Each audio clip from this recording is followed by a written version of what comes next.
Jason Moloney versus Saul Sanchez. 12 rounds for Moloney's WBO bantamweight title.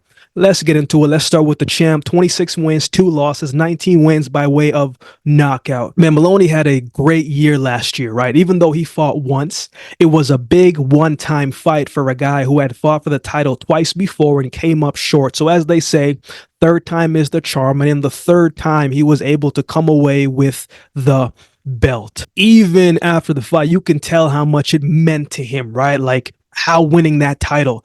After the loss in 2020 when he fought Naoya Inoue, right? He's been on a 5-fight win streak. So he's generating a lot of momentum and confidence going into this fight to defending his title.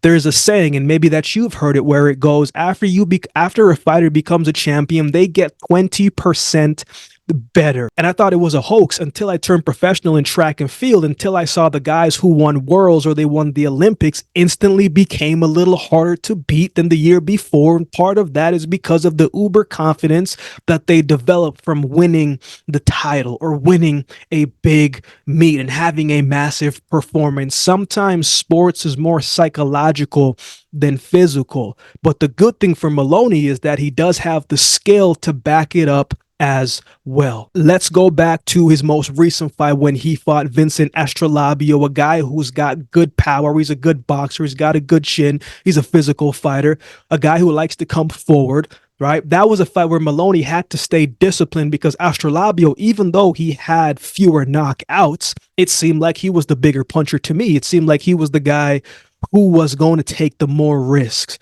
right? And he had Moloney hurt a few times in the fight, but Moloney didn't get sucked into fighting Astrolabio's fight. He stayed composed, stayed disciplined, and stuck to his game plan. There were moments where if you were rooting for Moloney, you were a little bit weary because it looked like his legs were getting a little bit light. He was getting light on his feet and he was getting clipped, right? So you were a little worried of that. But again, the discipline, he stuck to his game plan, got himself out of danger, and he's an experienced fighter. I mean, once you step into the ring with pound for pound number one or number two with Naoya Inoue, you learn things. You learn from the losses. And this is a guy who has learned from his losses and continued to get better and to develop. But he's a very disciplined and good technical fighter. And in that fight, when he did find himself in trouble, man, he just got back to his basics, got behind his jab, kept the distance, separated a little bit, punched smartly in combinations, and disrupted Astrolabio's momentum that he was trying to build. But Moloney just kept things simple, man. Boom, 1-2. 1-2, 1-2-3, kept things very simple, very basic, but he controlled the range. He controlled the distance, right? And he did not get sucked into fighting the more physical guys fight. They had some rounds there in that fight that were pretty close, but I thought Moloney won that fight comfortably, honestly, in my opinion. But you know how boxing can go, man. You know, you're never really sure what the judges are seeing. I don't think it was as close as some of these judges were seeing, but at the end of the day, the most important thing was that the right man won the fight. So all in all, I thought it was an excellent performance from Moloney. I thought he looked really good. I think he's technically sound, and that's going to help him win fights because as the fight goes on, usually the more tired a fighter gets, right, their technique kind of goes out the window a little bit. That's not the case for him. I think he's very solid from round 1 to 12 or however the fight is going to last. And I thought his last performance was a good showing. So is he 20% better as they've been saying?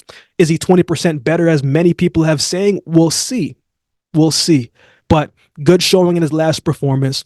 Let's talk about his opponent, Saul Sanchez. 2 losses, 12 wins by way of knockout. Last year, he fought twice, winning one by knockout and the other by decision. In 2022, he suffered his first loss where he lost by split decision. His biggest win came from when he fought Jericho DeQuinn. He stopped him in the first round, and it was a beautiful left-hand shot that he cleanly timed O'Quinn with, right? So I saw Sanchez fight on the Pro Box card against Franklin Gonzalez.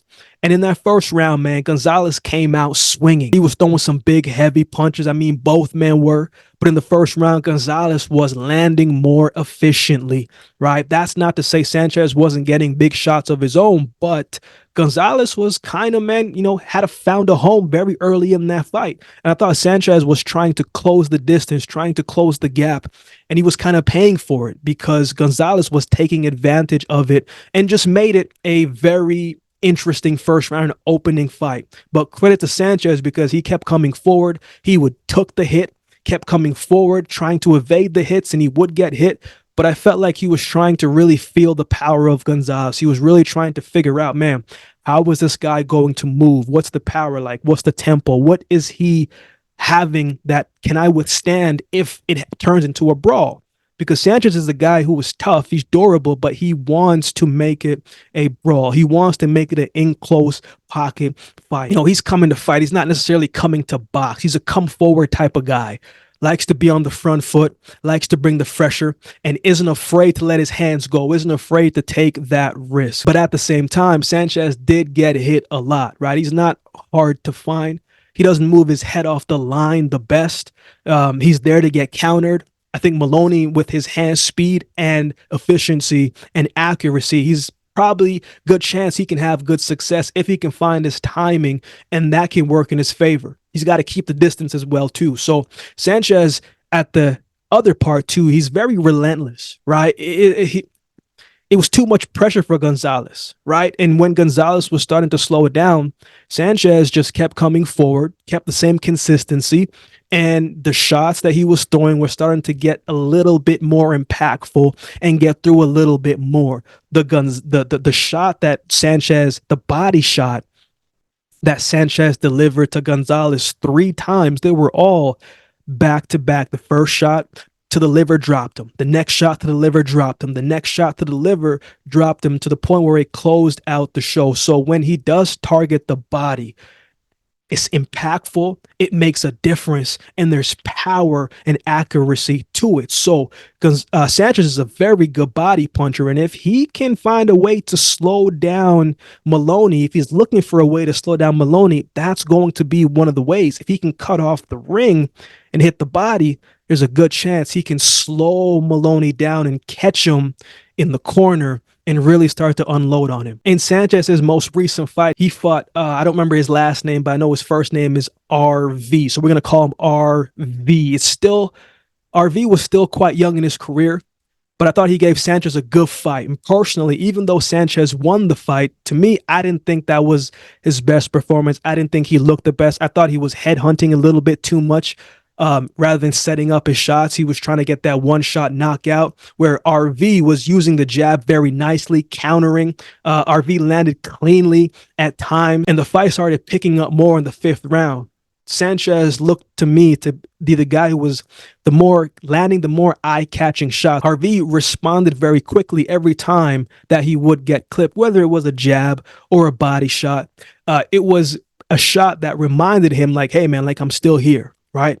I'm still here. Even though you did land the more eye-catching shot, boom, I can still come back and score some points. I can still come back and make you pay. I thought the fight was a little bit tough to score because there were some close rounds, but I thought Sanchez was the busier fighter. He was on the front foot mainly every round. He didn't back up. He didn't get back up. He just kept coming forward and trying to make it into a brawling fight, right? Using his physicality and size to his advantage. The only time when he really capitalized on that front foot and bringing the pressure was when he had RV on the ropes, right? So it was tough to score because RV just kept moving and not all of the shots landed cleanly and were getting through, but Sanchez got the win. But this is a great opportunity for him to possibly get the upset. I don't think that is out of the possibility. I think it can happen. It is a possibility, but can he do it on the night against the more experienced fighter? So who wins? As I said, Moloney is the more experienced fighter.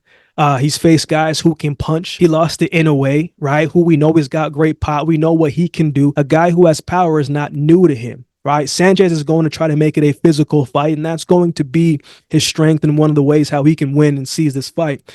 If he can make this a physical fight and force Moloney to stop moving and slow him up, I think he'll be able to have a bunch of success. But Moloney uses his jab extremely well. He knows how to keep the distance and the range, and Sanchez doesn't cut off the ring the best.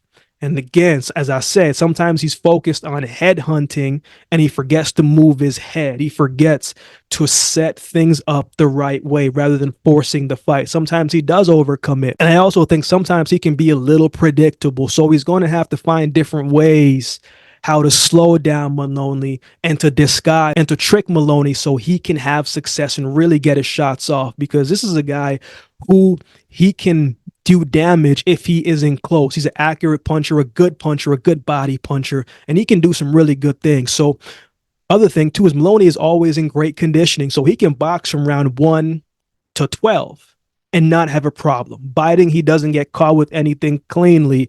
This is Sanchez's first 12-round fight. It's going to be interesting to see the game plan of both of these men. Can Sanchez break Moloney's technique? Can he frustrate him mentally? Can the power slow him down? All of these things are questions that we are going to get the answer to when the fight goes on. However, I think Moloney is going to be smart. He's going to fight a tactical fight. He's going to get behind that jab. He's going to keep moving laterally. He's going to keep the range. And I think he's going to win this fight by decision. What are your thoughts on this fight? Who do you have winning this one? Let me know in the comment section below. If you'd like to support the channel, there's a couple ways you can do so. You can like, comment, share, and subscribe to the channel. If you'd like to support by way of donation, you can find options in the description below. Also, my Cash App handle will be on screen as well. Shout out to all the members holding down the membership section. I appreciate each of you. Shout out to those who continue to like, comment, share, and subscribe to the channel. Man, I appreciate each of you as well. So with all that being said, if you've been watching the video, this time do me a favor and subscribe to the channel, and we'll definitely see you next time.